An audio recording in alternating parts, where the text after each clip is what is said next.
Welcome back to the deep dive. Today, we're taking a slightly different approach. We're moving away from, the big macroeconomic picture and zooming all the way in. We're looking at the micro success of one person's achievement. We have the story of Su Jon, a language learner, and we're going to look at the whole ecosystem, the habits, the family, the classroom, everything that led to mastering English. And we're not just here to, applaud Su Jon's dedication. Our mission today is to really dismantle this story, to pull it apart piece by piece and extract a blueprint, something actionable for anyone who needs to learn something fast, but also really, really deeply. This is your map. Exactly. This isn't just an inspiring story. It's what a behavioral scientist would call a successful implementation model. It shows you precisely how those small, persistent habits, the stuff that feels, a bit boring, are the true engines of a huge proficiency gain. We're turning a personal journey into an operational manual. Okay, let's jump right in then. The foundation, I think, has to be the support system, the part you don't always see. We talk so much about individual achievement, but we forget the team effort behind it. And in Su Jon's case, their family isn't just warm, it's strategic. It's the bedrock. And what's fascinating here is that the support isn't about, expensive tutors or immersion camps. It's all about integration, weaving it into daily life, and maybe most importantly, managing motivation. Let's start with the father. He works long hours, so he's not always physically present, but he has this one phrase, learn well, make us proud. That's a really powerful psychological lever, isn't it? Connecting learning directly to family. It connects discipline to identity. But a big motivation like make us proud can be, it can be overwhelming if it's not grounded. And this is where the genius of the family's routine comes in. You're talking about that nightly thing, right? Where the father asks Su Jon to share a little English story before bed. Yes, that's a mandatory but very low-stakes performance. It's brilliant. It forces you to retrieve vocabulary, to practice speaking every single day. English isn't a test. It's how they connect. Okay, but I have to push back on that a little. If you know you have to perform for your parent every single night, doesn't that just become another piece of homework? Doesn't it create anxiety? That's a fair question. I think the key is in the framing. It's a small story. The expectation is low, but the consistency is high. It's not about perfect grammar. It's about flow. It's retrieval practice that feels like bonding time.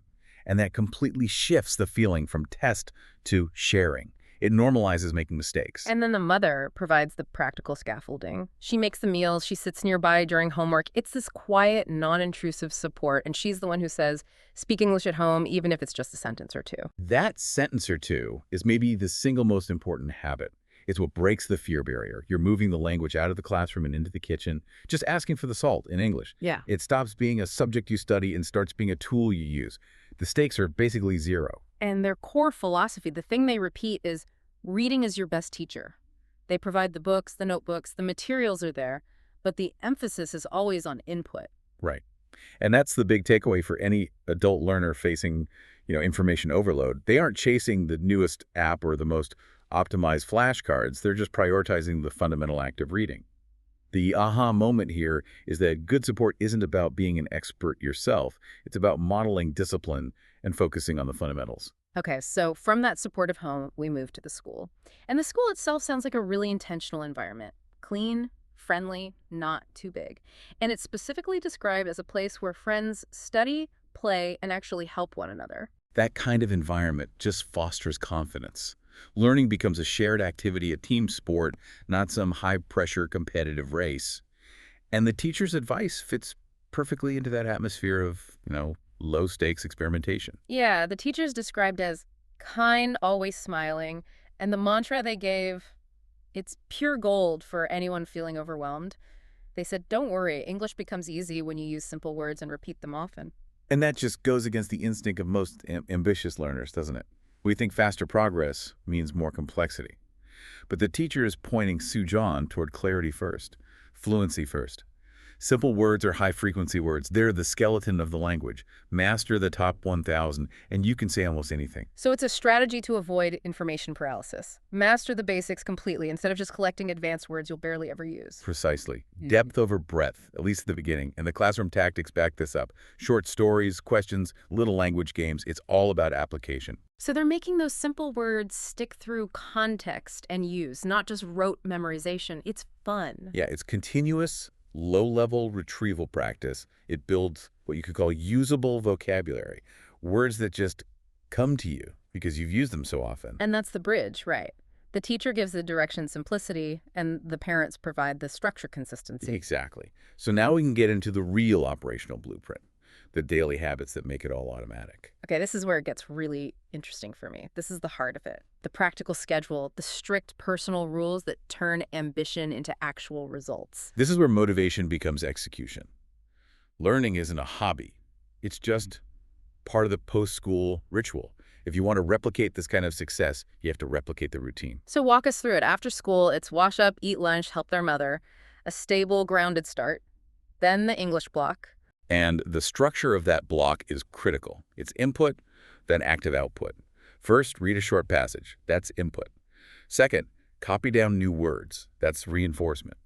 And third, this is the key step, making their own sentences with those new words. That's the moment it crystallizes, isn't it? You're forcing synthesis. You're immediately checking if you actually understand the context. Copying a definition is passive, but creating your own sentence is fully active. It forces productive output right away. And this active practice continues later in the evening with pronunciation.